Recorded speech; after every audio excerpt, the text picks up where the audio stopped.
Hey folks, Bearded Appliance Repair here. Got an interesting one here for you. Whenever the customer tries to get water or get ice out of this thing, it just won't work. It'll act like it's working, it seems like it's working, but it won't.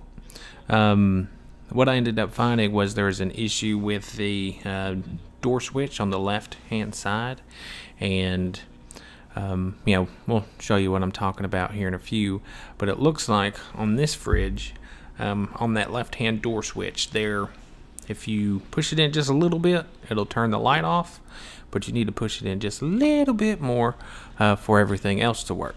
So the fridge thinks the door's shut when it's not, and I'll show you the little damage that happened to the inside of the door here too.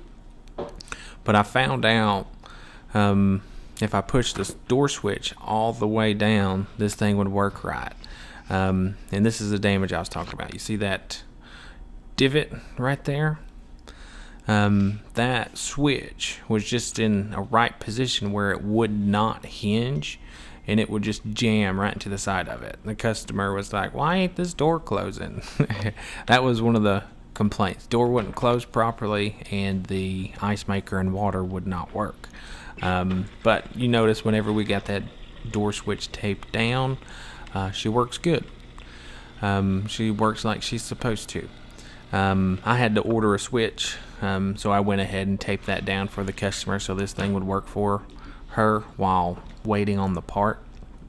But one thing you guys can do if you don't want to replace the switch like I'm doing on this one, because this one is under warranty, so the manufacturer was paying to fix it, so we went ahead and got a new switch for it. And I will have that switch linked down in the description below as well.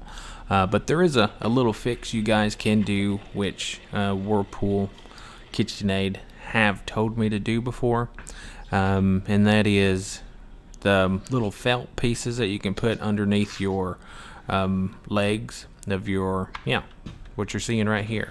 You can put those underneath your legs for like your kitchen table or whatever, so they protect your floor. You can put that where the switch goes, and you can close it, and this thing should work for you.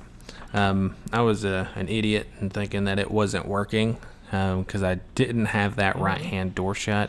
So if you guys are testing these things and you have both the doors open or one of them, make sure the other door switch is closed. Either tape it down or keep the door shut, or both doors have to be closed or this stuff will not work. So if you guys are having this issue and you're noticing the left hand door is working, it could be your right hand door switch that's causing this issue for you.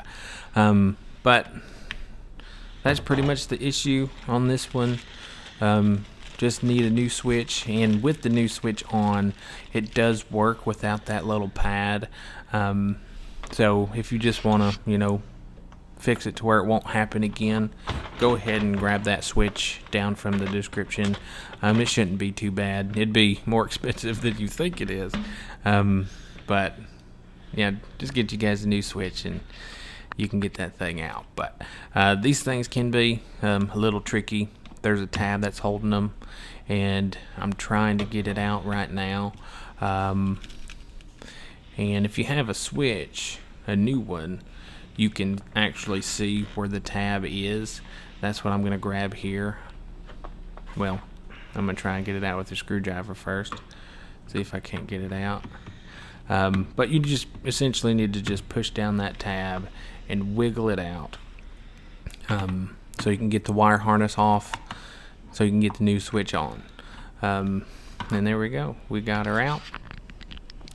And if you guys are smart, you guys would unplug this thing. It's easier to get it off sometimes with a screwdriver by getting it underneath that plastic piece, that black plastic, and just prying it up. I do that all the time, but I was lazy and did not pull this fridge out to unplug it, so I had to get the harness off the old-fashioned way by brute strength. So be smart, unplug it, and you can get that harness off a little bit easier with the screwdriver. And here, that's what I'm thinking about. I'm like, okay, do not touch any of that, the wire connection. So I'm trying to get to it on the outside of it. And I found out that it just wasn't working for me. So I was like, all right, let's just try and pull this sucker off and see what happens. And boom, finally got it. Yeah. Make a long story short, turn the power off. You can get a screwdriver in there, pry it up. It'll come off a lot easier. And just make sure you put that switch back in the right way. You don't want to put it in backwards. And you might be able to tell that that new switch has a little extra kicker on it. Like they've made it a little bit longer because it looks like this has been a small problem on these. So you can either use that little pad, which is a cheaper fix, and you can probably, just go to Walmart and get that stuff today, or you can use tape and tape it down.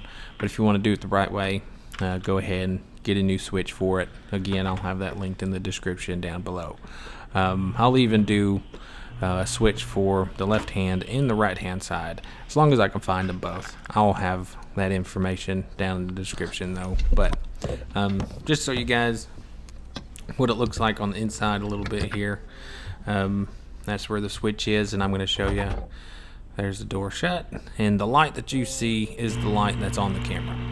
That's not the light that's inside the fridge. So that switch is working without that pad. And if you put that pad into place, it gives it a little bit extra room.